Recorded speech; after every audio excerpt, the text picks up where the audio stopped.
This is to guide you and help you know that what you have done on the school program, what you show, what you found that they have, you could apply. That's okay. Go ahead.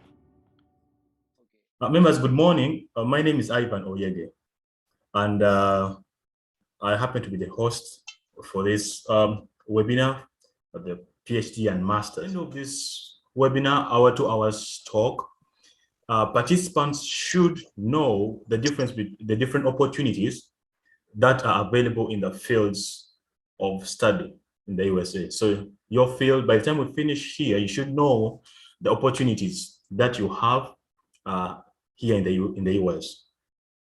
Number 2, by the end of this webinar, all of us should be able to identify at least one university. In that university, we go down to find the department where your degree is offered. And then when you go down the department, you identify and you should be able to contact at least one professor. So myself, I am Ivan Oyege. I'm a teacher by training from Busitema University, and I have my bachelor's in chemistry and mathematics, majoring in chemistry, and I have a master's from Makerere University, master's in chemistry. And I chose to come to the Department of Earth Systems Science, Earth and Environment for my PhD at Florida International University in Miami. And I need to say that I am a Fulbright scholar.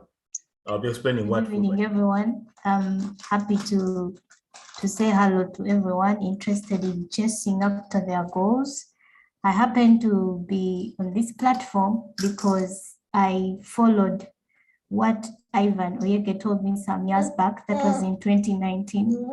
Started slowly by slowly, and I was able to get my PhD starting by 2020 under a scholarship of PACEPT. So I have my studies ongoing at University of Gaston Budget. Thank you. All right, Fola, I think now you can go ahead and introduce yourself. Yeah, good evening, everyone. My name is Folari Madandola. I'm Nigerian, and I'm currently a student at Florida International University College of Business in the Masters in International Real Estate program. I used to be an appraiser, and I also had a short stint in the banking industry in Nigeria. And it's great to be here with you guys today to give a few tips on how to follow your path and your career. Thank you. Yes, thank you so much, Fola. Okay, our next participant speaker is Daprosa. Yes, thank you so much, Fola. Okay, our next participant speaker is Daprosa. Hi everyone, I'm Dafrosa. I'm from Tanzania. In my first year taking my PhD at FIU. I have my academic background is in, I have a bachelor's in geomatics. It's from Tanzania, and a master's of hydrography and oceanography from Italy. So yeah, I mean, it's pretty interesting and nice to have all you guys here trying to juggle our way through and share whatever we know. So yeah, happy to be here and hoping that you're going to learn a lot from us. Sure thing. Right, that is Dafrosa, and then Manuel. Hi everyone, my name is Manuel. I'm from Ghana, and I'm a student at FIU, first year. I read statistics undergrad, and I'm continuing as well.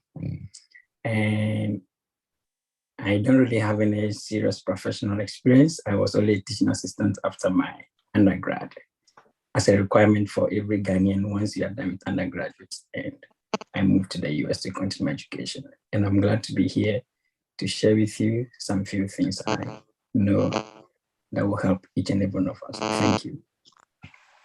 All right. Thank you, Manuel. Moses. Uh, Hello everyone, my name is Moses Chwanka and I'm from Uganda. I have a background in civil engineering from Uganda, master's in rail engineering, specializing in hydrology and drainage from Addis Ababa University. And in the fall, I'll be starting on a PhD in Earth System Science. The idea came as a joke. I was just chatting with Ivan late in the night here in Uganda. Of course, it was early where he is. And we came up with an idea and I tried it. I was a bit lucky, but on a first attempt, I was able to be enrolled. So I'm glad to be here and to share how the process was while learning from still other people who will be speaking and also the participants. Thank you. Thank you, Moses. I need to mention that Moses got in touch with me after he saw my post on Facebook. So we just started talking, and then Moses is coming to our department and my professor is his professor. So I picked up this from my laptop. I was trying to look at how I got in the US. So this is a list of universities I applied to before I got Fulbright. So in total, there were 18 universities, or I can call them scholarships that I applied for. And to be very honest, just the way you see all these universities here, none of them admitted me, none of them. Out of the 18 admissions, applications I made, I only got one, which is Fulbright. So I am therefore saying that the PhDs and the master scholarships application, sometimes you may apply in so many places and you get rejected. Please keep trying, because that is part of the business. It is not that when you apply the first time, you'll get it. We had to apply. Everyone here has a story, and people who have gotten scholarships also have stories of rejection, especially. So this is just to bring you to understand that, yes, as you are trying this, you may be rejected, but that is not the end of it. You keep trying. That's what I'm saying. Okay. So I'm going to ask. Sorry? Folarin to take it away. Oh, yeah. So good evening once again, everyone. My name is Fulari, and I'm in FIE here doing a master's in international real estate. So basically, I'll be walking you through my experience and experiences of people that I'm familiar with through the master's program. And usually, to start a master's program, the best approach is to decide what program you're going for. If you're in the humanities, business, social science, administration, or even law, you want to decide first what program are you going in for. Now, the program you have decided to go in for will actually influence what school you decide to make an application to. That's how it works. But note of caution here, and this is probably what nobody told some people, or some people don't have information about.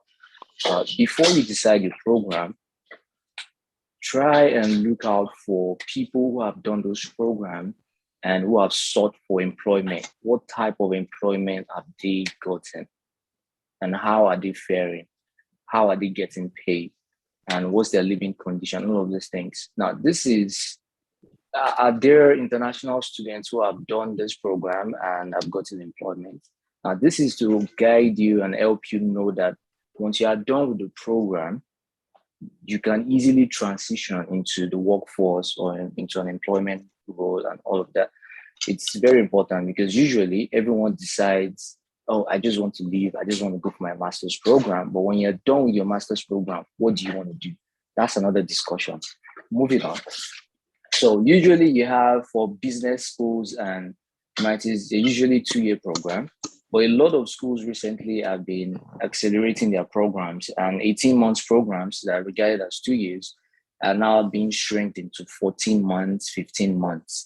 15-month program, which should be about 4 semesters, are now being shrunk into 12 months, then 10 months. So that's what you usually have. You have MBAs that run for as long as 3 years. You have MBAs that run for as long as 10, 12 months. But how do you get into this program? After you've decided the school and the program, you need to find out what are the requirements. Usually there are a list of requirements. You have requirements for test-based exams you have to write. You have requirements for your personal statements. You have requirements for your transcript, evaluation, and depending on the school and the program, you might not have to fulfill some of these requirements. Some of them can be waived, but not all will be waived. Your personal statement will not be waived. Exams can be waived, GMAT and GRE. For your personal statement, your transcript, for some schools, transcript evaluation, and payments for your application might not be waived. So it depends on the school. That's just to start with. Usually, many of these programs can be course-based or research-based. So it depends on what track you're going in for. Are you interested in research? Are you not interested in research? You have both options. I'm in a program that is course-based because it's a professional program. I mean, it's for people who have had years of work experience. You probably don't find anyone who just left school 2 years ago in the program. You probably need about 3 minimum years of work experience. But people get into business programs immediately after their undergraduate degrees. So not all business programs require you to have work experience.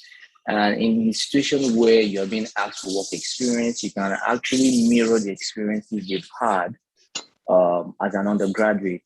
You've worked as an entrepreneur, you've interned. All of these things culminate into all of your being, and they speak to the experience you've had. Either you've had dynamic experience across different sectors and different workplaces.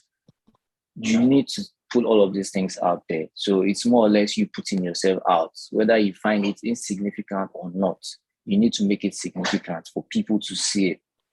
And that's another thing that comes into your personal statement for business schools. The entirety of your application is what matters, not the level of qualification you have. As per, I graduated with a 4.99 CGPA out of the 5.0 CGPA, right? It's not just based on that. It's the entirety of your application, your transcript, your personal statements, if you wrote an exam, the GRE, the experience you've had, the skills you have, your volunteer experiences and activities. And all of these things actually determine if you're getting an admission. Not that you have a first class or a second class offer. No, you can have the best of grades and still not get an admission. So it's the entirety of your application. I've seen people that graduated with third class and they got an admission. And there are people who have the best of grades and they're still struggling, right? That's by the way. The next thing you want to do when you've decided the program and the school is to check for financial aid. Now, in the US, most school websites will put financial aid right there, and it will give you drop downs of different web pages stating tuition waivers, scholarships, graduate assistantships. And as a business student, one of the things you're looking out for is scholarship. You're looking out for tuition waivers, and you're also looking out for graduate assistantships or research assistant. We could be teaching assistant too, but usually they are called assistantships, but they have them as graduate, teaching, and research in different capacities. Those are the 3 most important things you want to look out for when you're searching for the school and the program. You need to be sure they have that. Now, once you have found that they have that, then you want to check for your application deadlines. When does early application start and when does it end? Usually application runs till around July 1st or July 15th. for international students, depends on the school and the program, but there is usually a window for early applications. And that's the window where most assistantships and scholarships are given out. Also, you want to check for the costs for your program. How much does it cost in terms of tuition? And then how much does it cost living in that city? Usually business schools for federal and state schools that are considered affordable, school fees usually range between 30,000, 40,000, maximum 45,000. But you want to go to an Ivy League school, you can look in the range of 100,000 and above. You'd be surprised people pay that. But yes, you want to look for an affordable school. And at this point, I need to draw your attention to something. A school is a school. Either it is FIU or it is Harvard. It is still a school. You will still learn. It depends on the person learning, but a school is still a school, right? So don't be caught up in, I have to go to Harvard, I have to go to Yale, all of those things. As long as it's a federal school, it's been around for a while, they have quality research, they have quality faculties, you want to read about their achievements and all of that, it is good enough for you.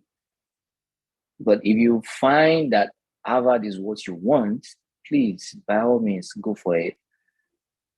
So yes, you need to decide and find out about the cost of schooling, the cost of housing, and the cost of living in that city. Those are important because usually business schools are usually expensive, unlike STEM-based programs. And if you are so much interested in business school and humanities and administration and all of those, you can also, excuse me. Yeah. Okay. If you're so interested in that, you can also pay attention to conferences and all of these things because you might need to pay for those things, right? You could apply to a master program with your undergraduate, and you could also with to a PhD in the business school. It depends on what you're seeking for. Can you go to the next slide, please? Okay, so to the meat of the matter here, the core of what we're here for actually, because it's mostly about financial aid resources. Most of the resources you have for masters, they are usually college-based. And when I mean college-based, I'm talking about the departments. So College of Business has its own funding. College of Medicine has its own funding, and every other college usually have a budget allocated to them, either from the school, from the government, or through a grant. They usually have a budget, and in that budget, they usually make provisions for scholarships. Aside from that, individuals, companies, families, funds also contribute to these scholarship funds that departments and colleges have. So you have that. But the thing about college-based scholarship is they are competitive. And so in College of Businesses, they usually require you to have written some form of examination, like GMAT and GRE, even if it has been waived for your admission process. They expect that you would have written those exams and it will be a requirement. That's one of the things we've seen.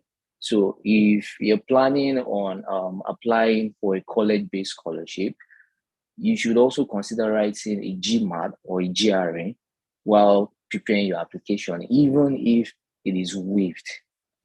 You have career-based scholarships. Now, if you are doing something related to what I'm doing, real estate, for example, there are scholarships for real estate students for you to get into the program from professional bodies, International Council of Shopping Centers, and all other career-based. In the USA, I know they have National Society of Black Engineers. It's a huge body. They provide scholarships, they provide fellowship grants, they provide job opportunities, internship for students. I know several students that have gotten their job, first and only job, the best of jobs they've ever gotten from conferences in National Society of Black Engineers. So career-based scholarship, they are also there. Professional organizations like NBSA that I just mentioned is there. Fulbright is also an option. You do research, you're interested in research. It's all of the research problem is not just coronavirus, right? There are also social impact issues that require research in business, the economy at large. For example, in the US, there are issues with disparity or racial disparity in home prices. There are issues with affordable housing. So you want to provide solutions. They are research-based scholarship like Fulbright. And my friend Ivan is going to speak more about that. You have student government associations and bodies and other associations within the school that also provide scholarships. Now, it might not be a lot of money, but it could come in handy, $2,000, $4,000, $5,000 worth of scholarship. You could also apply for that. So my point here is you have different resources you can rely on. You have different information around, but you just have to sit down and go through these things. But typically, the requirements for many of these scholarships, you will meet the ones that are directed towards international students, and as well some that are based for permanent residents and US citizens. Usually they are extended to international students. But as an international student, you want to be prepared to meet an opportunity. Many times you need to write an exam, which is GRE or GMAT, because I know a lot of schools have been waiving that examination for people applying for masters. So you might not write it to get an admission, but to get scholarship in some instances, you need to write it. So it's just better to write it from the onset. But you need to decide what scholarship exists in what schools and programs you're applying to before you start deciding, do I need to write this exam or not? Now, also, there are graduate assistantships. And one of the things a lot of people probably have not noticed, maybe some of us know, is that graduate assistantship is not limited to your department. It's not limited to the college you're applying to. You can apply for a graduate assistantship or a research assistantship in another department. So an idea comes to you and you think it's stupid. It is not stupid, please. Put it out there, ask questions, reach out to faculties in other departments, in other colleges, and tell them what you can do, what you have done, and what you're able to do, and how you would love to discuss further on this matter with them. And you'll be surprised, many of them would love to listen to what you have to say. So don't bottle it up, just let it out. The myth is you have to apply for a graduate assistantship. You have to get it within your department. No, you can get a graduate assistantship with full funding from outside your department, from outside a college. It could be just an arm of the school, of the university. It could be the people in charge of the university communication. It could be the people in charge of the university facilities. They usually have some of these roles that they need extra hands, and they are not willing to pay what $100,000 for a new staff to do it. So it's not a bad idea to pay someone school fees $40,000, pay them a stipend just to do 20 hours of work in a week. But you need to reach out to people and sit and find out and apply to these things. Lastly, while you are looking at the scholarships, you're looking at GAs, I also want to touch base with tuition waiver. Now, it applies to all of this applies to all other programs and all other colleges, whether it's STEM-based, it's medicine, or it's humanities and arts and all of that. Tuition waivers. Usually, school fees in the US are classified into in-state and out-of-state tuition. In-state tuition is for residents, for people who have lived in that state for a minimum number of years. Depending on the state, you'd have to find out. In Florida, I think it's about 3 years to be considered for an institution. It means you're a resident, you have lived here for a number of years and have met a couple of other criteria to be considered for institution. Whereas out of state tuition is for people coming from other states within the US to Florida, for example. You're living in Georgia, you have lived in Georgia, your parents are living in Georgia, and you're coming to school in Florida, you'll be classified in the out of state tuition. And that goes for international students to us. We're classified as institution, but you can request for a tuition waiver. Now, when you're given a tuition waiver, what they do is to give you an in-state tuition classification, usually. But you need to request for it and present grounds why you think you deserve it. Now, everything, you need to know why you deserve it. There is no hard and fast rule to it, but you need to be able to convince them why you deserve a tuition waiver. And you get a tuition classification for an institution. In some instances, they just waive most of the tuition and you just have to pay your insurance and a couple of other fees, right? But that's also an option. And several people that I've met have combined scholarships with tuition waivers. So they get an in-state tuition waiver, and it's very significant. If you're supposed to pay $12,000 for a semester and you're getting a tuition waiver that's classified as an in-state student, and you're having to pay $4,000 or $3,500 US.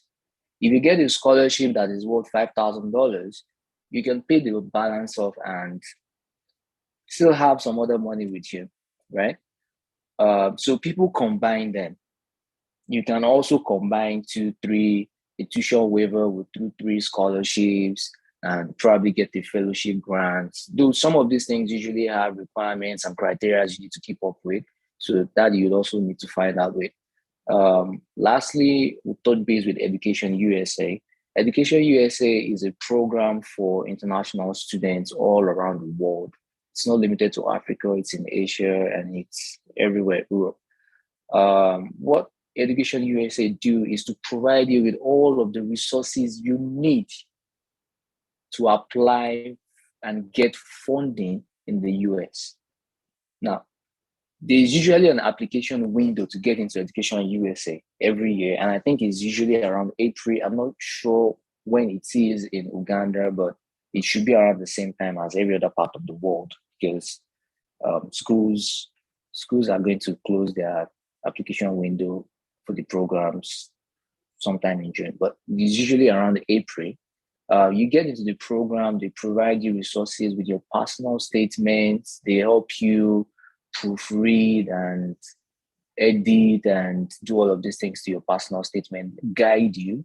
They also provide you with resources on the schools and schools that have fundings and scholarship. They usually have updated information because it's located in the US Embassy. To join Education USA, it comes with a fee, but it's not something very big or that much. So, but you have to sacrifice something to get into it and make an application, get into it. You can get resources on schools, these programs, the scholarships. They also attach you with mentors, people who have gone through Education USA and are in the US. So you can have someone who have gone through the experience who can help you with your personal statement, your application, and all of those things. So yes, you can consider Education USA. The link to Education USA is here, Education USA in Uganda. If you're not from Uganda or you're not in Uganda right now, you can just search on Google for Education USA and check the closest location to you. I know some people might be far away from the 2 locations in Uganda, but yes, you can reach out to people who are there, who have gone through it or who are going through it, so they can share some of the information they're getting with you. The key to this state is information. Yeah, thank you. Ivan, is there a next slide? Yep, but not for you though. Oh, I hope I haven't taken all of the time everyone is supposed to speak on. No. Okay, so that's okay. Go ahead. Okay, if I may just add to this, it's usually important to put yourself out there, even before you apply to the program. Put yourself out there, send emails to the program director, send emails, ask questions, even if there are questions you have answers to. Get them interested in you by asking questions. Ask questions, send emails to professors, try to go through their research and their paper, even if it's not a research-based. Professors go through a lot to write these papers. So they are always intrigued when you develop interest in their work. It's like someone praising you for an unrecognized work. That's like the work of a professor. They do so much and nobody probably sees it until there's coronavirus. That's when everybody thinks they need them. So yes, you want to get them interested in you by putting yourself out there. And also, another thing I've realized is if you've had accomplishments, put them out there. People say people exaggerate in LinkedIn, professional side. If you've had achievements, put them out there. So when people search for you online, they see it. In my own experience, I've had several things that I've achieved, but I'm not used to putting myself out there. And I'm learning it the hard way because that you are writing things and they want to validate that, okay, you've really done these things. And they're searching online. That's the typical thing they'll do. If they're not searching online, okay, a recommendation will come in handy. But before they get the recommendation, they're searching online for you. Who are you? What have you done? What have you achieved? Things like that. It matters too, whether it's a business school or it's not. It's very important. But in all, keep an open mind, ask questions. Don't be silent. Don't be silent. Ask questions. You think it's stupid. That's you thinking too much. It's not stupid. Ask it. Send an email. And I believe you all get what you want in the end. Thank you for listening. If you have any question, I might quickly be able to answer. Ivan, am I allowed to answer questions? Okay, so the thing is, Fola will be stepping away. So he gave me until 10 o'clock. So if you have a question, bring it forth so that you can answer it before he steps away from the meeting. You can raise up your hand and I will choose you and then he can answer your question in case you have.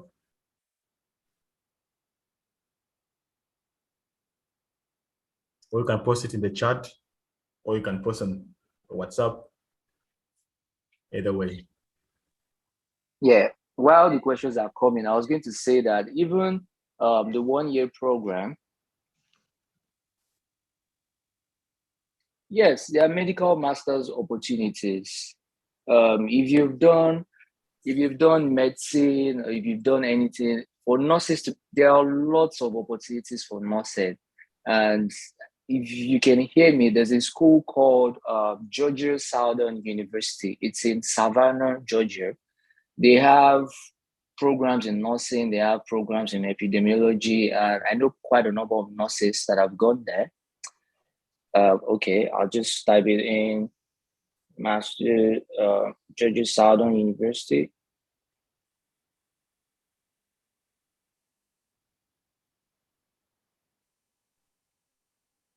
Yeah. So they have programs there. There are scholarships there. There's a huge African community back there. There are scholarship age. There are no age limits with scholarships in many cases. But yes, I'll attend to that. Go to Georgia Southern University. You find programs there. There are GAs, graduate assistantship with full funding. Living expenses is not there, and it's a very good school. Scholarships with age limit, no, I don't think so. And if there are, I haven't seen any. Are there sandwich PhD scholarships? That I am not aware of. But I know most PhD, okay. Most PhD programs have funding, right? But I'm not aware of any sandwich PhD scholarship. Now, by sandwich, are you speaking about programs in between a master's and a PhD? If I'm getting the question right. Maybe you should rephrase the question for me to understand that.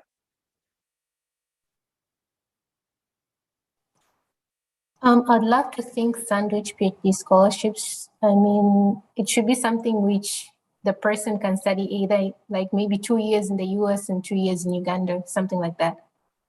Yes, there are scholarships like that. There are scholarships like that. That will be, you would have to speak with the faculty or the professor in charge. There are scholarships for online programs. For my master's in international real estate, there are scholarships for online students. I've seen scholarship for other programs, online programs too. For sandwich PhD earlier, you have to speak with the professor. The professor might be working on a research and he has a grant and he's willing to put you on that grant. While you do 2 years in Uganda and you do 2 years in Miami, I have a colleague here doing a PhD in real estate and she had spent about 2 years in China and she's here spending another 2 years in Miami and she's on a scholarship. So it will be based on the faculty or the professor, but you need to speak with the professor about that. Biology, chemistry teacher, can I be admitted for a Master's of Science or I'm limited to education? No. Think big. Let's use Ivan's motto, never settle for less, right? You don't, because you're a teacher doesn't restrict you to being a teacher. If you did chemistry and you decide you want to do law tomorrow, you will be able to do it in the US. I have professors that did biologies and they are professors of real estate, and I have studied real estate all of my life and I'm still not a professor. Okay, the two types of masters. Now, we mentioned that it could be research-based and it could be coursework. Now, for coursework, you'll be taking courses and writing exams all through. For research-based, you would have the option of doing a thesis. And that will be up to you, except your program is simply course-based. Well, usually, programs have the options of research-based or course-based, and they will put it on their website if it has that. If it doesn't have that on their website, you can send an email to the program director or one of the faculties asking if it is research-based and or if it is course-based, because you are interested in a research-based program, right? So if they're just starting out the research-based program, they can actually consider that and bring you into the program. It depends on what you're seeking for. If you're in STEM and it's not something that requires research, you could do a course-based. It depends on your end goal. What type of employment are you seeking? Are you seeking to stay in academia?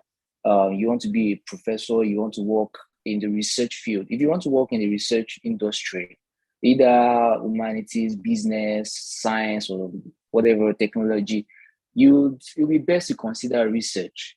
If you're doing a master's and you're considering a PhD in the future, it'll be best to consider a research-based program. Okay, so trade tips. Okay. If you may answer that one as your last question, so that we can get some time for that. Accepted motivational or personal statement.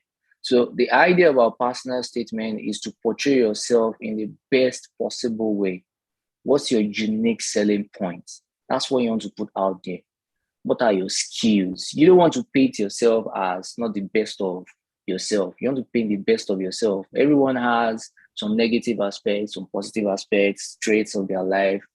So you want to put all of that out, not the negative, the positive. What are the skills you've had? You want to describe it, not just tell us that you have soft skills, leadership skills. What we want to see is how you've put those skills to use. Describe instances where you've had to be a leader, describe instances where you've had to work in a diverse environment, describe instances where you've had to volunteer, and also don't forget to put in the results of some of these things in your personal statement. Those are usually things that they look out for. You describing it, not just stating it that I'm a born leader or I have leadership skills. Describe it. What activities you did at work or in school. Someone said something? Okay. That shows that you have these traits, these skills, and these abilities. Even if you didn't have the best of grades, you can focus and concentrate, put more emphasis of the things you've succeeded at. If you've succeeded at other things, lay emphasis on it and describe it as best as possible. It depends on how many pages there is required of you. So if you're an MS student, I'm trying for PhD. So yes, an MS student, you can pursue a PhD. You don't have to necessarily have done an MS with a research track. It could be a course-based track, a PhD also, but it would just be best if you had a research track. But at the same time, I assure you that it doesn't diminish your ability to, or your capacity to present yourself in the best possible way such that you're admitted for a PhD program. So you just don't have to limit yourself. That's the way it works here, from what I've seen. Don't limit yourself. Don't think because you don't have this, you can't apply for this. Even if it's a course-based, you can still apply for a PhD research track. Most PhD is basically research itself. So you'll be fine. Right. Thank you so much for listening, everyone. Thank you, Ivan, for putting this together. Yes, thank you so much for your time. I really appreciate the fact that you've given me more than 30 minutes you had earlier given me, and for such a very fruitful talk. I can't thank you more. Thank you so much indeed. Thank you. All right. Yeah, so have a great one. Go ahead. Oh yeah, you were gonna ask something. No, I was just saying that I was telling people that you'll be stepping away. That's what I was going to say. Oh yes, yes. All righty. Okay, so Brian, I see your question, but the English proficiency certificate, there is a presenter who will be talking about that. So you may hang in there and let this presenter have talk about it. Okay, thank you, Fola. Let me go down to Manuel. Hi, everyone. My name is Manuel. I'm from Ghana as well. And I really want to thank God and then to my brother Ivan for granting me the forum to share my experience with you. So, and then I also want to thank Fola for that comprehensive presentation. I think he has covered most of the things. So we are just giving concluding commentaries. And we want to talk about funding graduate assistantship for master's and PhD students. So graduate assistantship is basically employment-based funding for graduate students admitted to specific programs in the US. And the purpose is to help the faculty or the professor or the department to carry out research or assist in other assignments as well. And then it also grants you a working experience. And so that is basically the duties of a graduate assistantship. Now, it could be some schools who, right after admission, they could grant you graduate assistantship, which is automatic. That is like you apply for admission, they give you admission, and then you qualify automatically for assistantship. Or others who could also ask you to apply separately. I know a couple of schools in the US that do that, but usually for PhD students, it comes automatically with funding, so you don't have to apply for it. Now, there are three ways or three different types of assistantship. So we have the teaching base, the research base, and then what we call the administrative or the graduate assistantship in general. So for teaching base is basically helping to teach or practice undergraduate courses, basically, and then you do grading. So in my case, I'm a teaching assistant, so I do tutoring, I do grading. I think when I came initially, I was asked to go to class with one of my professors for a whole semester to acquaint me with the teaching responsibilities or how teaching and learning is done in the US system because I'm from a different environment altogether. So that is basically teaching assistantship. You help students with their homeworks, or maybe they don't understand a specific part of their lecture notes. You help them, explain to them. That is basically what you do. Research-based is basically helping your professor with a specific research that they are doing. And so maybe you go to the field, you collect data, you help with setting up equipment at the lab, and anything that has to do with the research, you help the professor to do that. Sometimes it could be one-on-one, or sometimes it could be maybe 2 or 3 professors are PIs, I mean principal investigators, on your research, and you are asked to go and help it collect data or something. That is basically research-based. Or maybe the professor is writing a paper, research papers for publication, and they ask you to gather some few things for them that they needed in their work, like literature review, design of experiments and all that. So that is basically research assistantship. And then the third one, which is the graduate assistant, is more like doing administrative work. Like you be at the office, responding to emails, responding to calls, maybe I'll call it, let me say a receptionist, let me put it that way. So you help with things that the university requires that maybe someone is too busy to do, and they ask you to be at the front desk to help them do that. And it all boils down to the amount they are giving you.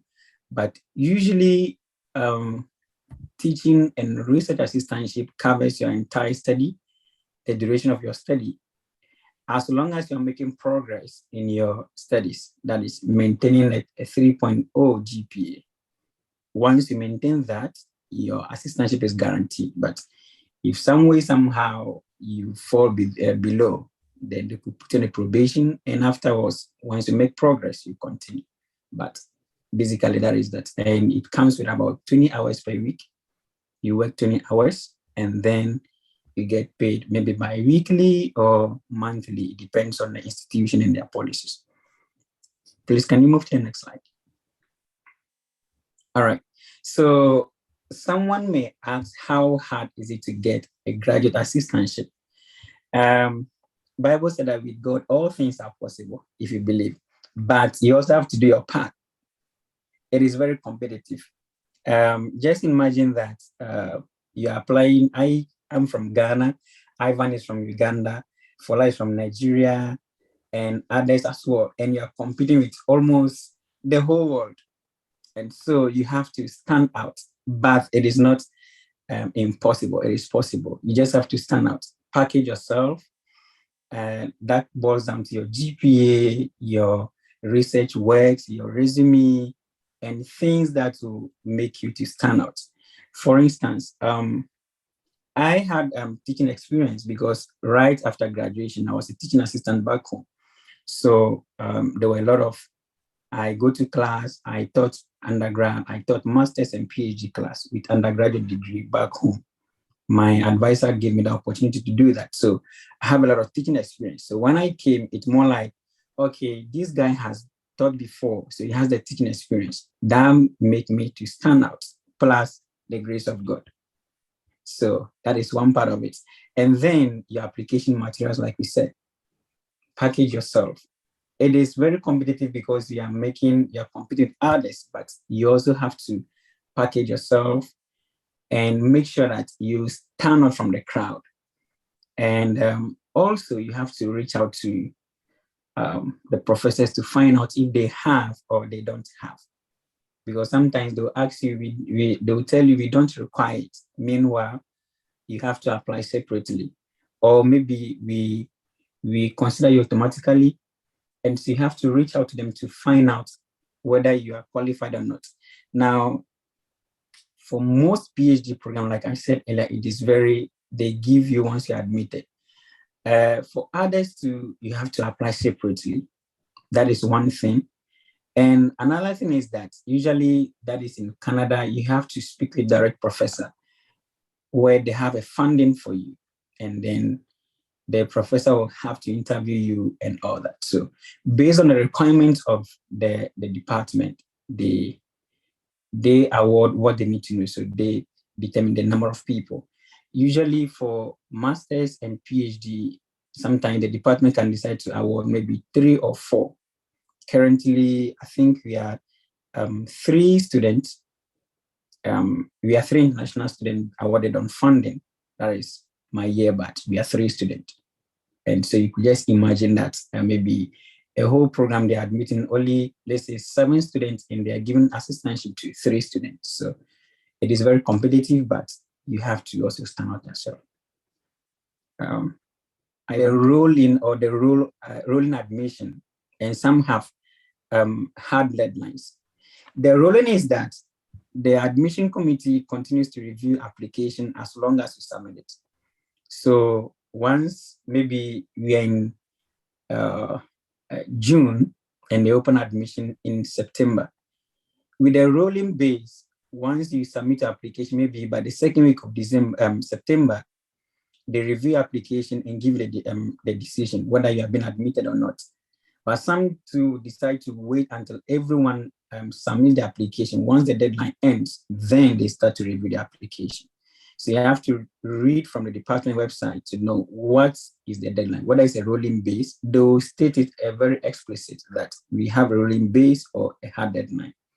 So for PhD, it's December 1, but then make sure all your materials are received by that deadline. Then for master students, some are like, some schools are December 1 as well, like University of Michigan, they have a December 1 deadline for master students. Some are January 15th, some are March. So you also have to look at it. For June 1, some schools, they offer you admission. Most of them offer admission by that deadline, but then without funding. So if you want to be considered for funding, personally, I would recommend whether PhD or master's admission by December, you should be able to finish. If anything at all, it should be like January. You should finish everything, then you wait for their decision. Those are the deadlines. And then in the US, we have the fall and then the spring admission, and then the summer as well. So usually the fall is like from August to December enrollment. So admission ends in January, then you enroll in August, that is the fall. And in the spring, a class begins in January, and then the admission process is, or the deadline is in October. And then for summer, classes begins in May, and they have their admission deadlines in March. But most of the schools that I have applied to, they usually have most funding in fall, that is the August enrollment, except in some few cases where maybe you are admitted in the fall, you are unable to travel, like in the case of international student, and so you are asked to defer your program to spring. In that case, your funding is still guaranteed. But if you want to maximize your chances of getting a scholarship, then I would advise that you apply in August. August admission, which is the fall. And you can also reach out to the department as well and know if they have funding for spring and that of summer. I want the next slide. Okay. Yeah. So PhD admission requirements with or without masters. Now, it is not always, before you have to have master's degree to apply for PhD, but it is possible to get admission to PhD without master's degree. That doesn't mean that when you enroll in a PhD program from undergrad, you are going to take PhD level courses. No, you start from the master's level course. So I'm taking master's level courses. I think I'm almost finishing my core courses. Then you begin to take elective. The only advantage is that you are receiving a stipend which is much higher than a master's student, but you're going to be taking almost the same courses in your first year, and then second you continue with your advanced courses as well. That is that. Now, for the admission process for both master's and PhD, it's almost the same. you have to, for PhD, basically have master's degree. But if you are very extraordinary, you did very well in your undergraduate courses, then it is possible to admit you to a PhD program. The requirement is that you have to have a minimum of 3.0 GPA. Then your application statement or letter of intent, or others also call it a personal statement or statement of purpose. You have to have that. It's a requirement. And I think Fola talked about personal statement briefly, but basically talks about your motivation for the program, what is compelling to pursue a degree program in statistics or engineering or finance and all that. And then what your preparation, what have you done in the past, your research experiences, and then your research areas. You have to state that. Some schools will ask you to submit separately a proposal. Some schools are very explicit for proposal for direct PhD. Others are also flexible. So it depends on what the school wants. And then why are you going to that school? What do you think make them stand off among all more than 5,000 universities in the US or maybe in Europe? That is that. And what are you bringing to the department? There are more than 120 applicants, and what makes you stand out from them? Basically that. And maybe which professor do you want to work with? Because my friend had an interview with a school in Georgia, and then he told me that he was admitted, actually, he'll be going this August, but then in the course of the interview, they said that at least you have to mention 2 professors in the department you want to work with, because maybe one in the course of the program might leave or something unfortunate happen and he is no longer available. There should be someone there who could take over your research to guide you in your research. So once you're writing your statement of purpose, look out for at least 2 professors in the department whose research area are in sync with yours. Then we also have 3 letters of recommendation, which is very vital in the application process, because these are people that have to speak. They've taught you before. Basically, I prefer that if you're in academia, then you should have 3 professors that should write recommendation for you. But if you're a working professional, then contact 2 lecturers or professors from your department, and then they'll help you to write the recommendation for you. Then the next thing is the GRE score. The GRE score is very vital, especially for PhD applicants. And then your resume, which is your CV, and your TOEFL score, and any other requirements. For those in the arts, yesterday I was looking for PhD application for someone back home. She's in the art area, and they were requesting for portfolio. Like those in the visual art areas, you might know that they were asking for portfolio. So it depends on your area and then the requirements. But basically, these are the things needed for the application process. And any other thing, you have to reach out to the department, or they even stay there, and then you have to speak to them. The TOEFL is more like a test of English proficiency for those of us, or for people who cannot speak the English. But even those from the English-speaking country, you also have to write the TOEFL as well. So basically, these are the process and an application fee. For most schools, they will state that for US citizens, the application fee is different from international students. So you have to look at the requirement. But basically, these are the application requirements. I want the next one.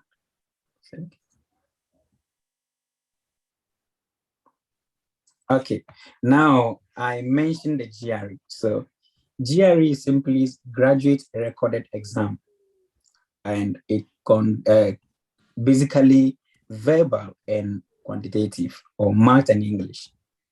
And so the verbal is English, and it consists of the reading comprehension.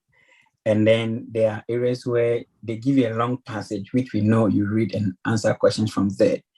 And then there are areas where they give you sentence, but then there are blank spaces. We have the 1 blank space, the 2 blank, and the 3. The maximum is 3. I don't think you have 4 on the test.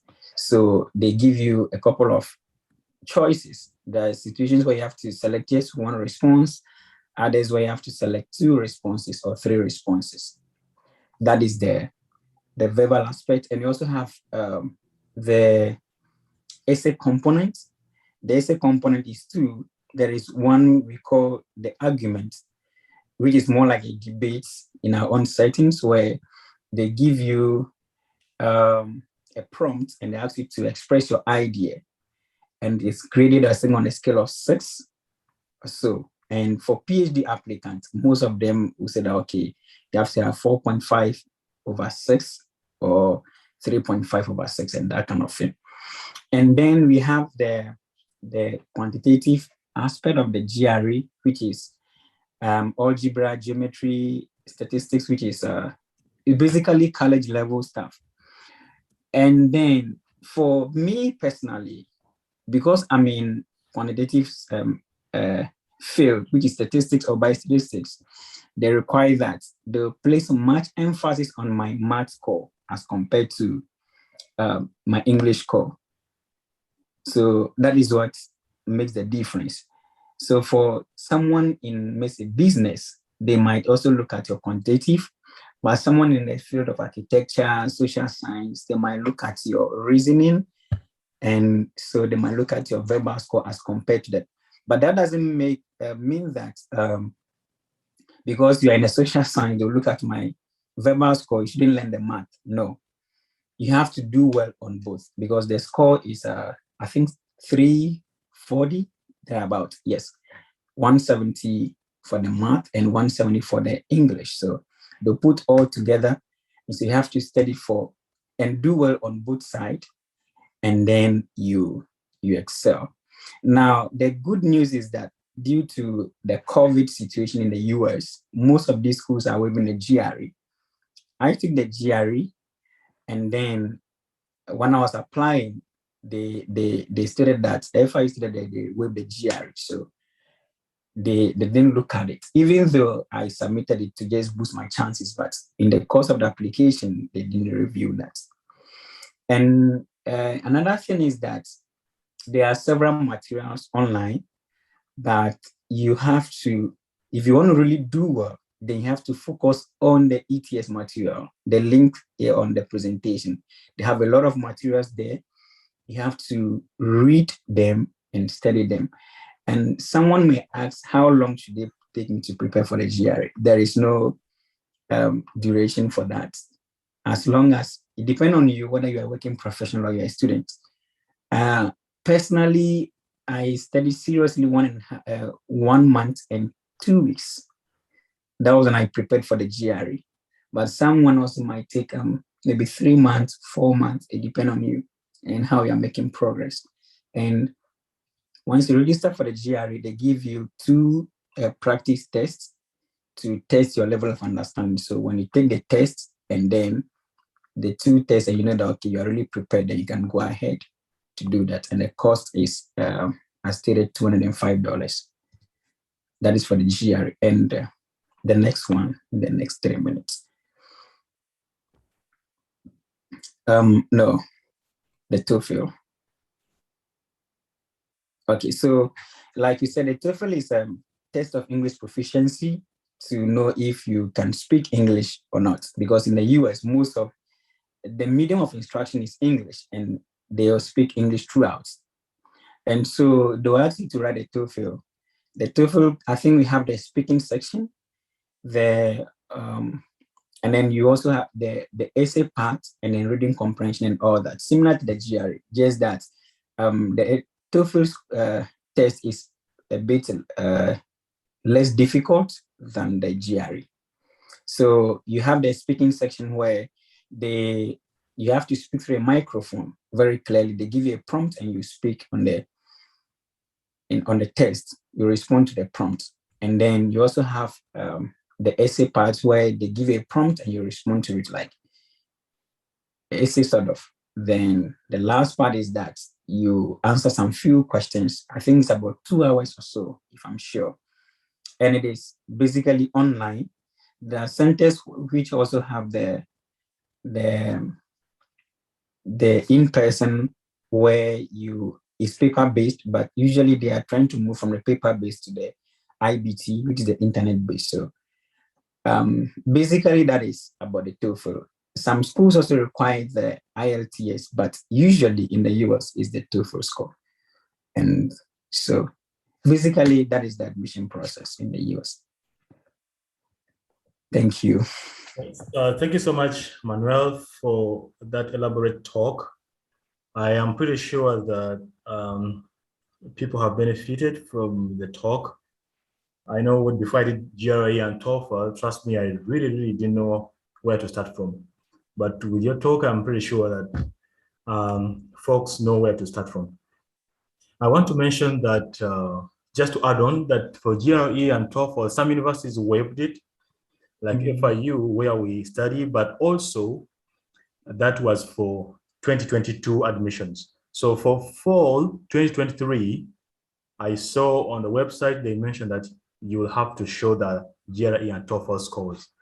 Some universities accept IELTS. So if you have it, it can also work. So you always have to check the program requirements before you apply and see if they need it or not. So you also may need to take these tests way before you actually apply for these scholarships. It's for graduate assistantships and stuff. So that is just something I wanted to add. But thank you. Yeah. Let me just add one last thing. Yeah. Maybe I'll talk about it more on the breakout session. But then some schools also ask you to submit evaluation of transcripts. That is called the international evaluation. So we all have different grading system. I'm from Ghana, but the school I went to, we don't use the GPA system. We use the CW on a scale of 100. Others use the 4.0. So as part of the admission requirements, they'll ask you to evaluate your transcripts. So we have several evaluation agencies in the world, but in the US, basically they look out for the WES. It's based in New York. So you have to check with your department to find out if the evaluation is required. And if it is required, it takes maximum 3 months to finish the evaluation process. So if you're looking at maybe next year, August, and admission opens in August, September. Basically, most schools open in August and then July, September. Then you have to start making arrangements for evaluation process as well. Thank you. Thank you, Manuel. Just on that, I have someone who applied and actually Moses, will you come in and tell us if you were able to have your transcripts evaluated before I go to the next slide? Okay, hello, Ivan and everyone. Thank you for this. Not really, wasn't asked at the college, so my transcripts weren't evaluated. The only thing I was asked that the universities where I studied from should send official transcripts to the grad school. That's the only thing that I was asked. And I had to contact the university and I had to forward from the academic registrar's office to the graduate school at FIU. Okay, thank you, Moses. So that may work for maybe FIU, but if you go to other universities, what Manuel has just shared may be required, where they ask you to try to, I forgot the word, translate your transcripts, especially if you went to other universities. Like I know a friend of mine who went to China, they had to tell him, tell the university to change the results. It took a while though, so it depends from university to university. Thank you, Moses. Do you want to say something else? Not really. Maybe I'll wait for my turn. All right. But as for now, not really. Okay. So I'll go to the next slide. Fulbright, yes, Fulbright. So I'm a Fulbright student, so I want to talk about Fulbright program. So Fulbright is one of the most prestigious scholarships in the world. I was checking out the most prestigious scholarships and the most 10 prestigious. So I was seeing Fulbright, I was seeing Chevening for UK and a bunch of other scholarships. So it is prestigious because the program covers so many countries, over 160 different countries in the whole world, and Uganda is one of them. And this Fulbright brings in about 1,800 students every year. And I got this information from the website. They say each year 1,800 scholarships are awarded to excellent foreign students to pursue a master's or PhD in USA. So that is about 20% of scholarships coming to the US. And I need to mention that just like Fola and Manuel say, it's not only about the scores, I should say, not about your scores. It's also other things. Your leadership roles. Have you had any leadership? You don't just state that I was a leader. No, you have to state how you use your leadership skills where you are. Your leadership, do you have any community outreach activities? They want to see you engage in the community. Of course, I'll share more of this in the next slide, some of the requirements for Fulbright, but I'll tell you it's one of those scholarships you would want to try to apply to. So Fulbright provides full funding for the duration of the study, which includes the tuition, the textbooks, the airfare, the living stipend, and health insurance. I'll tell you, friends, that Fulbright will cover everything. Here, I have not included the visa. So the visa, if you saw in Manuel's presentation, the visa, which costs about $160, the service fee, which costs about $350, all of that money is covered by Fulbright. And Fulbright is sponsored by US Department of State, which is of course US government, through IIE. So IIE is Institute of International Education. So Fulbright is awarded, or it has 3 organizations to work with, I should say, that award it, or that manage it. Okay, I should say manage it instead. We have IIE, which is Institute of International Education. Then we have one we call AMID East. So there are also people, I think in, I don't know where they are, but I don't want to say the particular countries, but there's also one called LASPAO. LASPAO is for people who are especially in South America. At least I know a friend of mine from Colombia. He's a Fulbright fellow, but he is not IIE guy. He's LASPAO. So I have put a link here in case you want to check out Fulbright later. And I need to state that it is very competitive. It is very competitive.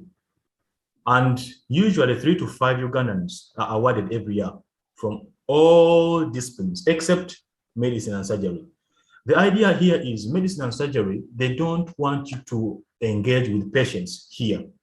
But if you've done medicine and surgery in your country and you are fine changing to maybe public health or any other medical course, that doesn't require you to engage with patients in the US, that sounds good. So if you're going to apply for Fulbright, you have to prepare way ahead of time, because you don't just wake up and say in 1 month, you're going to write everything and finish. No. And the application process, the portal, the questions to answer are really so many. So you have to make sure that you prepare ahead of time. I know here among the participants, I know someone who was a Fulbrighter before, and also there's a colleague of mine that I helped the other day to also apply for Fulbright. And trust me, he has very good, very good experience with the Fulbright application. It is very intense. I have a friend of mine who also tried to apply for Fulbright, but because the application process requires you to explain a lot, he got midway and said, Ivan, I can't go on with this. And he just gave up on it. As I speak now, he's in the UK. So I am therefore saying that you have to prepare ahead of time if you want to apply for Fulbright. Check for whatever is needed and make sure that you have it in place. And also look for Fulbrighters who can help you do that. For example, if you want to apply for Fulbright, I can be willing to help you and look at some of the essays you're writing and see how you can get in. We also have Herbert Humphrey Fellowship in the USA for international students. This one does not offer PhD or masters. It is for people who have 5 years of experience and would like to come and do research in the US. for periods of say 8 months or 9 months. That is the kind of fellowship that is given. Actually, it is a fellowship, not a scholarship. So if you want to check the link, please check out the link and see. Usually the Fulbright people and the Humphrey people, they come at the same time. So I came last year in August, mid-August, and with members of Humphrey Fellowship, and some of them are graduated. They have 1 month of internship, and they'll be going back to Uganda soon. So if you have 5 years of experience, you should be able to do that. Right. So what are the requirements? The first thing is you should be a citizen of Uganda, and you must possess at least a bachelor's degree. I think that Manuel was lucky that he got bachelor's to PhD straight. I don't know if that would work for Fulbright. I am not very sure. So I don't know if you can apply direct from bachelor's to PhD. I don't know. I don't know about that. But if you're applying for it, there is always a contact person you can write to and ask them if you can do that. And this is the catch. You must have a minimum of 3 years of teaching or working experience following your bachelor's degree. And you are very committed to returning to work in Uganda upon completion of the program. So if you look at this, it says experience following your bachelor's degree. So I have a friend of mine who was trying to apply for Fulbright. Actually, he did apply for Fulbright, but he didn't have the 3 years of teaching experience. So if you're looking at applying for Fulbright, you may look at this. You may look at the 3 years. Do you have the 3 years of teaching? And they've just said teaching. They have not said whether university teaching or high school teaching. They didn't say that. So it's just teaching or working experience. I know someone who, most of us, for example, I came in as a Fulbright student. I was a university lecturer at Busitama University. I worked for about 5 years. The other person I came with was from Lira University. But there's also a gentleman that I know who was working in the government labs. It was COVID time. So he applied and he was given a master's degree, and he was managing a COVID lab in Mutukula. But after some time, he got a new job and he declined this to come. So he stayed back in Uganda. So I'm trying to give you an example that you have had people who have been teaching and people who have not been teaching and have got Fulbright. So you don't have necessarily to be a teacher or a lecturer. You have, as long as you have 3 years working experience, you should be able to apply. You should be fluent in English. I have no doubt we all qualify with that. And you have outstanding academic records. This is paramount. That's why the GPA comes in, CGPA and stuff. So I don't know about whether it should be first class or upper or anything. I don't know. I don't know, but you must have outstanding academic records. You have references and preparation in your field, okay? So how do they know this? You submit your GPA, your CGPA in the case of Uganda, and your preparation in the field. During the application process, you'll be answering questions, which are essays. The way you write them will tell them about the preparation in the field that you want. You must have satisfactory required test scores.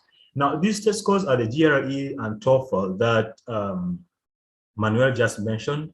But I must say that if you want to apply for Fulbright, you don't have to take the GRE or TOEFL. If you have them, kawa. If you don't have them, no worries, just apply for Fulbright. Because at the end of the day, you will always do it and they will pay for you, okay? Like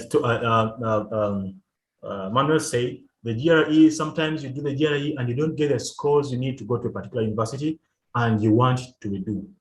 So Fulbright will pay for you. You can do, even if you want, you can do it 10 times. The same thing with TOEFL. So they'll pay for you. That shouldn't be a problem.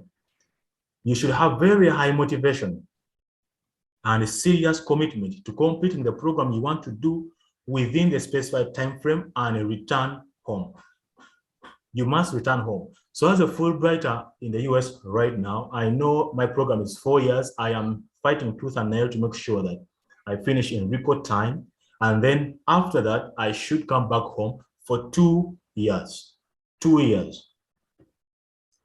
Applications must detail the applicant's specific area of intended academic emphasis within the broader discipline. So you must be specific. What do you exactly want? I'll tell you, I have a master's in chemistry, but now I am not doing a PhD in chemistry. I came and I changed it and said, now, what I wanted to do is in another department. So I crossed to another department. That's why you see me from chemistry. I'm doing the same PhD with Moses, my friend who is a civil engineer, and I'm doing the same PhD program with Dafrosa, who is a surveyor. So because what I wanted was in that area. So it doesn't matter. Don't say, okay, I have a master's in physics, I should only do physics. No, look at any related area that works for you. I have a friend of mine who is a Fulbrighter from Gulu University, and he has a master's in physics, but his department right now in Boston is energy, something to do with energy. So that is what he's working on now. Applicants seeking to pursue a PhD must detail their intended research area. So if you want to do a PhD, you must write in details what you're going to research on or about. Let me pause right here. This is one of the areas that require a lot of thinking. And to me, this is what sells you, because Fulbright has to support you to come in the US to study something that is relevant to Uganda. So what you're going to write in that application should be relevant to Uganda. First of all, to be considered for interviews, because Fulbright is a very prestigious scholarship, so many people really apply for it. So how you break through, you make sure that the area that you want to research on is relevant, very relevant to Uganda. Okay, so as a matter of fact, this is just the first webinar I am having, but sometime later, I'll send out to you guys to see if anyone will be interested in applying for Fulbright. And then I can take you through some of these things in details, because now this is just a session, a general session. You must be prepared to submit a writing sample. A writing sample here should be a publication, if you have a publication, or if you have your master's thesis, okay, or your bachelor's report, project report. That is the writing sample they will need here. But this is for only PhD guys. I need to say, in Manuel say publications, like you have to stand out.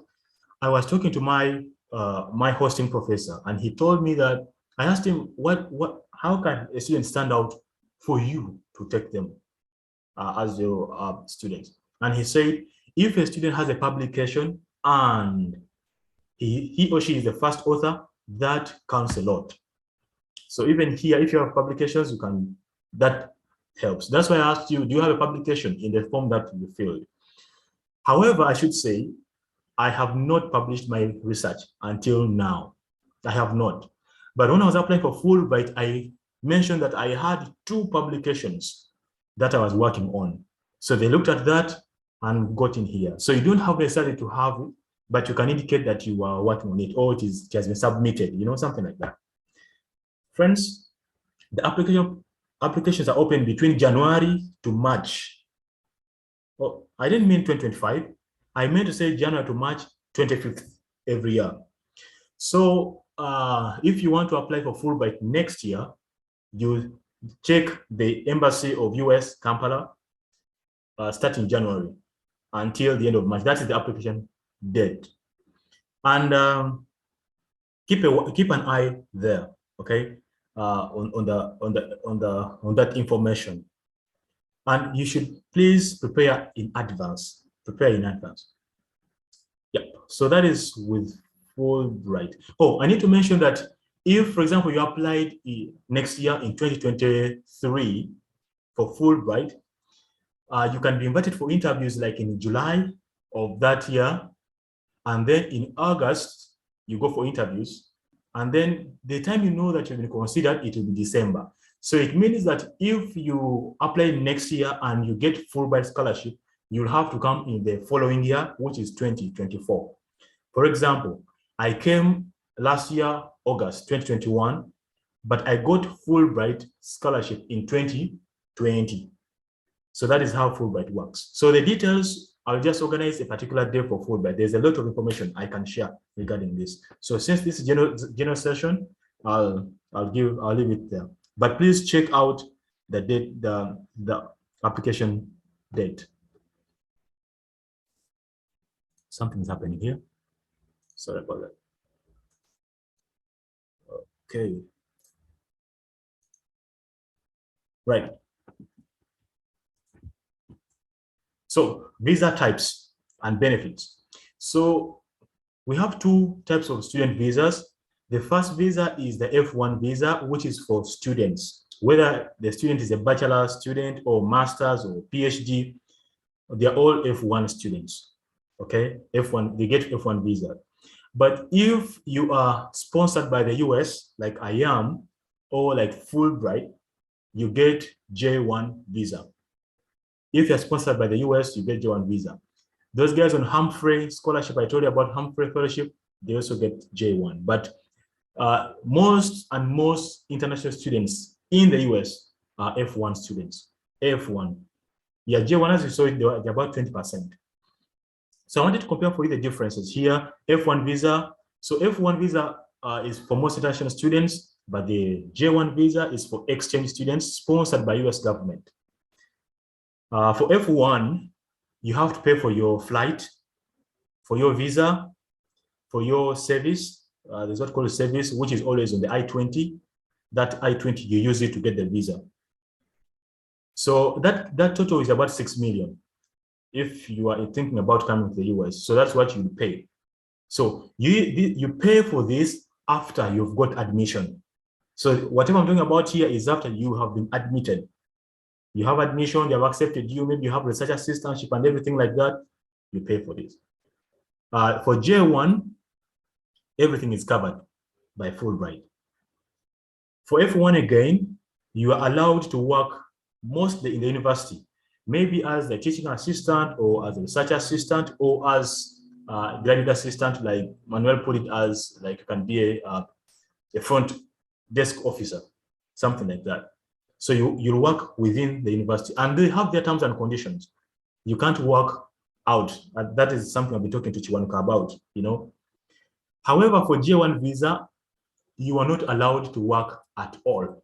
So I am here, I am not allowed to work. If I get any work, then I will have to lose my scholarship and get deported. Right. For F1 visa, you can bring your spouse, your wife. You can also bring your children. If you're on F1 visa, you can bring them to the US. But when you bring them, your spouse cannot work if you're on F1 visa. So your wife or your husband will be F2, but they cannot work. On the other side, if you're a Fulbrighter, you can bring your spouse and your children. And if you're bringing your spouse can work or she can study. But for F2, they can only what? Study, but cannot work. So as I speak right now, my wife is here and my son is here. We are staying together here. They are on J2, okay, J2 visa, because I'm J1. So I have people who ask me those questions. Can I come with my family and everything? Yes, you can. But you should know, if you're on F2, you should now know that if you bring your family, they will not work. The spouse won't work. I have a nota bene down here which says that both J1 and F1 visa holders receive almost the same monthly stipend while in the US. So you get almost the same amount of money, depending on your degree, because a master's can't earn the same stipend as a PhD guy. So, but if you're both PhDs, F1 and J1, the difference is about $100 or less. The stipend you get here on F1 or on J1 is enough for you. And if you are frugal, if you save money, you can get money to feed your family back home and live some good life around here to spend a little bit. Now for me, I stay in Miami, which is known as a tourist city. So I have some money, I can save some money to go around and, you know, so that it's not just school. Otherwise I can run mad. This is PhD. So sometimes you have too much to read. So it's kind of hard. But it's better if you can be in a state. So now that we've talked about all of this, where do we start from? The first thing we'll have to do here is we have to Google search, Twitter, or use LinkedIn. But right now, we will use Google search. And we look for a program that is related to our field of interest. And then we'll go ahead and choose a university that we want and look for a department where the degree is. And within that department, we look for a professor, like Manuel was saying, or lecturers for that matter, in case the Ugandan way, but here they are called faculties. But we shall be sure not to choose teaching professors, because teaching professors we want research professors, not teaching professors. And we look at their research areas, their labs, their publications, and see if we can fall in love with what they're doing. After that, we shall choose one of the professors, or we can have 3 of them, but we'll choose one who has research we're interested in, and then we write emails to them. And we shall include a resume, like Manuel has said. We shall also include the transcripts. We can also send directly emails to program directors of those departments. Like Manuel was also saying, you ask them, sometimes even the chairs, like the heads of department, we call them department chairs. You can write to them and ask them some of this information that Manuel was saying. And some universities actually, some professors have websites where they advertise what they're when they're looking for students. Okay, so let's go right ahead. I'll stop sharing this one and then just make sure that I share it by Google. Let me look for Mozilla. I need to open my Mozilla screen. Share screen. All right, so. Okay, Dafrosa, what do you see on your screen? Are you seeing Mozilla or the PowerPoint?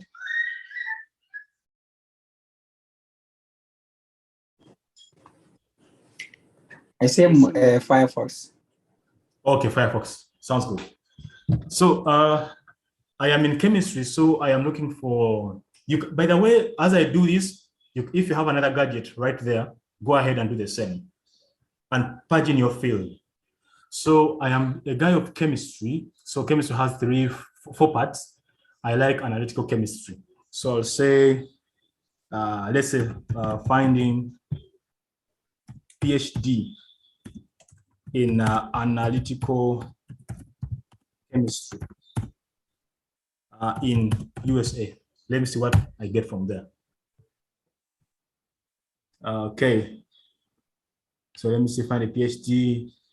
Okay, so I see Purdue University here. I can even go ahead and say in USA universities. But Manuel has a different way of doing it. For him, it goes state by state. But if you don't go state by state, you can also go this way. So now you have best 71 chemistry PhD programs in United States 2022. I can click that one.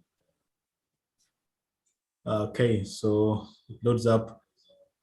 You see, do I have any university here? University of Nevada, Las Vegas. I can choose any of this. Let me click this and see. If it doesn't take me to the university itself, I can, for example, right now, it doesn't take me to the university portal itself. I can just, since I know the university I went to try out, I can just come and say PhD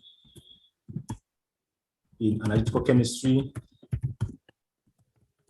in University of Nevada, USA.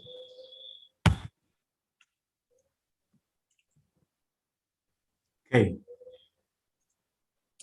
I click that. So now I'm on the university website itself.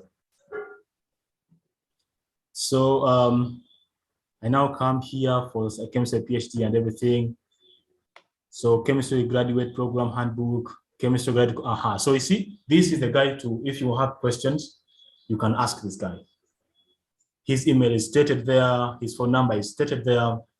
You can also call them directly from Uganda or wherever you are. There are some MTN calls you can buy that goes direct to US.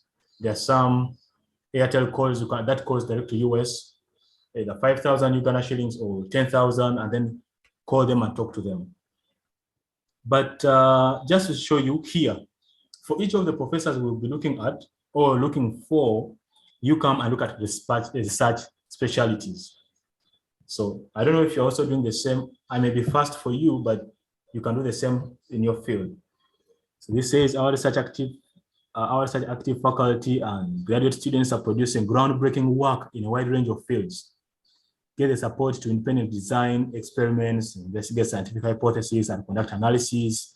So they have analytical chemistry and material chemistry, bio-organic and bioorganic, chemical ecology, and all these things. So I see all what they're doing. So how to apply? So we can have all of that, but sometimes I want to check for the university faculties. I come here. Manuel, are you seeing the screen where I'm putting my cursor? Yes, I can see that. Oh, okay, fine. So I come down in faculty because that's what you need. You come to lab and administrative staff, and then we start looking for faculties. But there's so many usually, so you come down to either graduate or research. Let's see if we have research, or these are just equipment. Graduate, there's a PhD in chemical physics or PhD and MS in chemistry. You can click that and see what it brings. So it takes us back to the same point. Let's go back a little bit. Okay, let me see if I can just go direct here. So we have here, I can just check among these guys. So I am used to the one of FIU. This is a bit different. So let me struggle like you would, okay, because you don't know any university. So this is how much you go through. You keep checking, you know. So we have chemistry department support staff. Let me see, do I have what they have?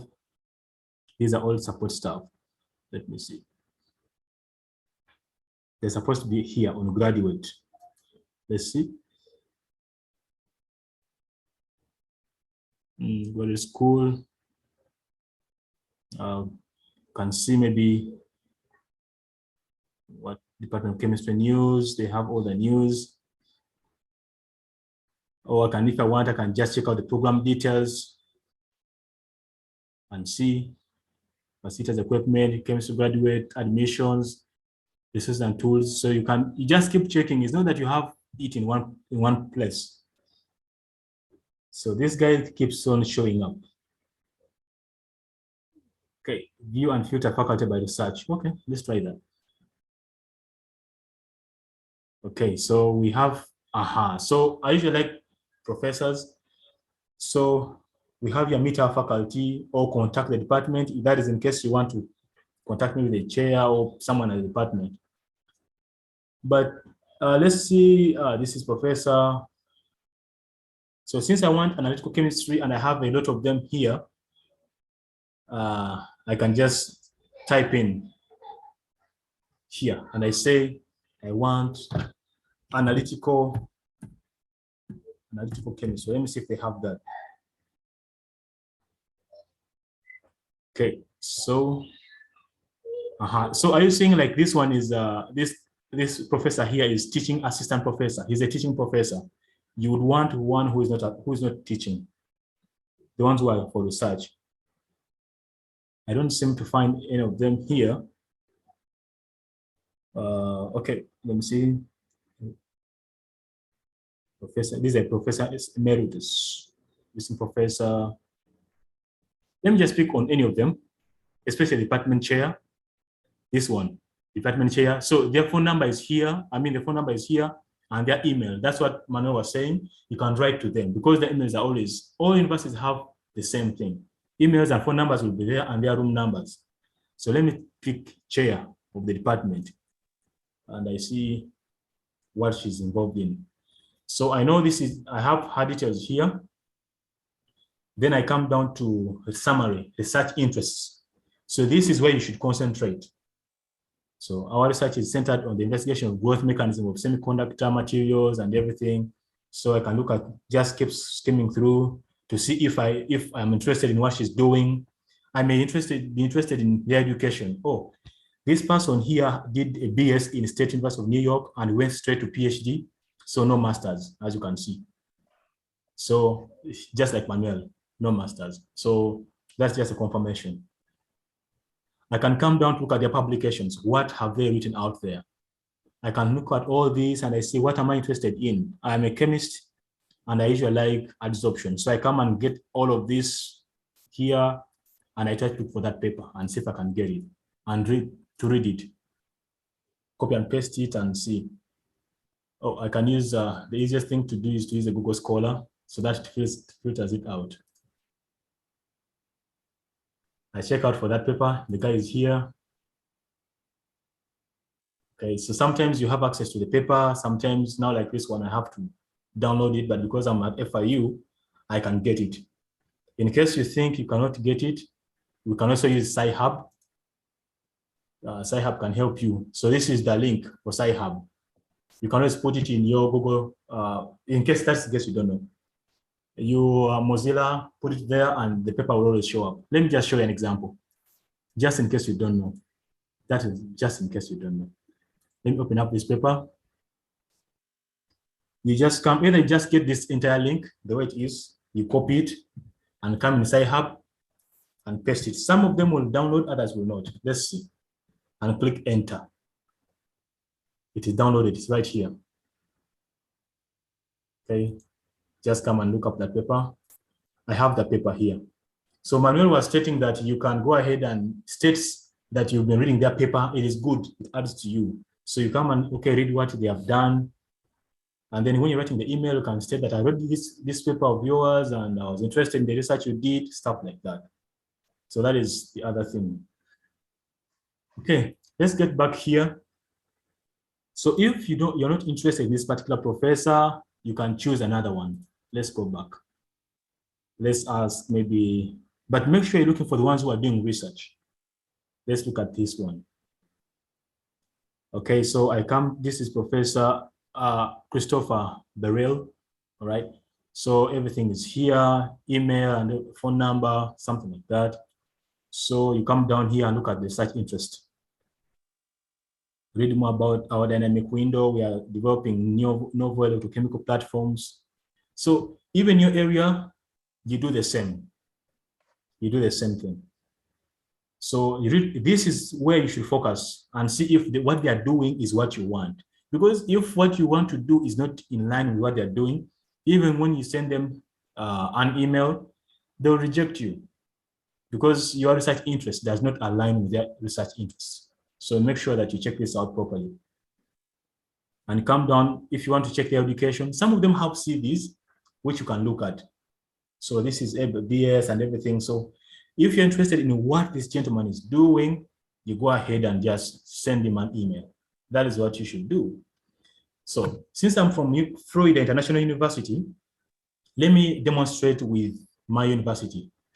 I'll come here and say I want to do a PhD. There's a PhD in chemistry at FIU. Right, so it is here, PhD in chemistry. I go ahead and click this. It will take me to a College of Arts and College of Science and everything. We have the track. So these guys have chemistry education. I know a colleague of mine who is here and needs this chemistry education PhD. If you want to read more, just click here and you can read more about the information, the people teaching that, they're here. If not, you can go ahead. They have environmental chemistry, they have forensic science, they have radiochemistry. So my analytical chemistry is so much related. It's actually environmental chemistry. So I'll click here, environmental chemistry. So here they have publications. I can look at publications. So for FIU, they have their faculties here. Like I said, faculties are professors. So, or we call them lecturers. They have their faculties here. You can just go ahead and check them. Let me check Professor Yong Kai. It says he's the professor and chair of department. So let me go ahead and click Professor Yong Kai, and see his office, his phone number, his email. He has a website. Let me try and see his website. What does he have in his website? Okay, so Yong Kai homepage, he has contact information. So you can come right here and ask on, he has home. You can check his home, possibly it's the one. You can check his research. You can check that. Then I am interested in open positions. I can see one right here, open positions. I click on that. So look at this here, says graduate student positions available. This is what I'm looking for. 2 graduate student positions are available immediately in areas of bioanalytical and environmental chemistry of trace elements, trace metals. So if I am interested in that, I go ahead and email the guy. See, he says right here, positions available. So if interested, please contact Dr. Yong Kai then you write the email and everything. So this is why I'm telling you to look for these professors, because some of them have these advertised positions. So the good thing, the guy has a website you can check out. And you can also look at his research areas. Here, research areas, Dr. Yong Kai's group, and that's research in field of environmental, bioinorganic chemistry and everything, blah, blah, blah. I like environmental chemistry. I'll go down for this, trust me on that. So if I want his education, that is where it is. Okay, I can go back. Let me see if I can pick another professor. This professor is Professor Emeritus, meaning that he's retired. So I may leave him to retire and I look at another professor. Maybe he's a professor, associate director. I know this guy personally. Let me check Kevin O'Shea. So I have all these details here. He has a website. Let me also check his website and see.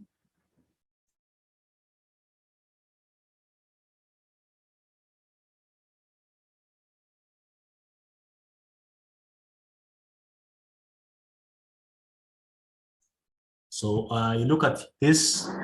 He has a website right here. Let me go through what he has on his website. Dr. Kevin is focused on removal of harmful contaminants from water. Current projects include all those things, okay? So all of that information. So if you have all this other information, if you need any other information from this, you always either contact him. I mean, you can look at all the details here, his research area, curriculum vitae, in case you want to know his CV, is available. So this should be something that is available everywhere you go, everywhere. So he has a CV, you can look at what he has done. I mean, try to get in touch with him, right? So that is basically how you look for these professors. Now, how do you write an email to them? I have a template here I want to show you. And since I'm recording this webinar, it should be able to show. Right. So this is the point here. How to send professors emails. There's a template here. I just want to make a few points. The first point is on the subject line. The subject line is very important and it tells whether the professor will respond to your email or not. So you write the one which is going to catch his attention. Tell him prospective PhD student. So he knows, okay, this is an email from a student who wants to be my student. Or this is an email from someone who wants to be my student. And then don't write like I am looking for an opportunity. No, you be specific, on point. So I got this from online, but it serves the purpose. So I said, dear Dr. John or dear Professor, any of them. That is if his name is any John. So we use the last name here. Or if you don't want to make errors, write both names. Dear Dr. any John. But if you want to use only one name, use the last name. And the last name is always like the last, as you can see. I'm a student at this college with a major in this. For example, my case is chemistry. I am maybe you want to graduate, you'll be graduating soon. I have a GPA. Tell him your CGPA. Experience in your college. What you have you done anything? What can take his attention? Just as Manuel was sharing. So this is especially for someone who is going to graduate with a master's or from bachelor's. You say, I'm planning to attend graduate school in this with a focus on this. In one of my classes, this. So you can talk about things that touched you in some of the classes you took that align with what his research interests are. So I have been exploring graduate programs where I can work on this topic. So this topic should align with what his research area is. And I am interested in exploring the questions of, so you tell him what you want to do. So in other words, what you've done and how that aligns with what he's interested in doing, his research area. But I highlighted in red these points. I would like to inquire whether you are currently accepting graduate students. If you are, would you be willing to talk to me a bit about it, maybe in person or less in campus if you're around, but you state how you want it to be done. And you say, I have explored your department's graduate school website in detail, and it seems like an excellent fit for me because it emphasizes on what is the excellent fit for you. But you tell him you have maybe some question about funding, if he has some funding or if he has some research assistantship opportunities. Go ahead and thank him. I always say put your name, email, and phone number so that he doesn't have to go back and check for those details. But I put a link here for you to click to give you more details on how to write an email. So this is just an example. So since this is recorded and I'll be sharing the slides, you can always adjust it the way you want and send it to the different professors. Okay, so if you want to know how to write a resume or a CV, I encourage you to maybe write a 2-pager CV. Since it is the first time, people here don't want to read a lot. So make sure that you compress everything in 2 pages, but it is, in a way, it is detailed. So how to write a resume or a CV, also you have that link there. So if you're going to find a university, it surely requires intensive energy and a lot of research. And then a lot of reading. And yet you have to invest the time to apply. So if you're going to apply, you need to invest time in this thing. That is what I can tell you, a lot of it.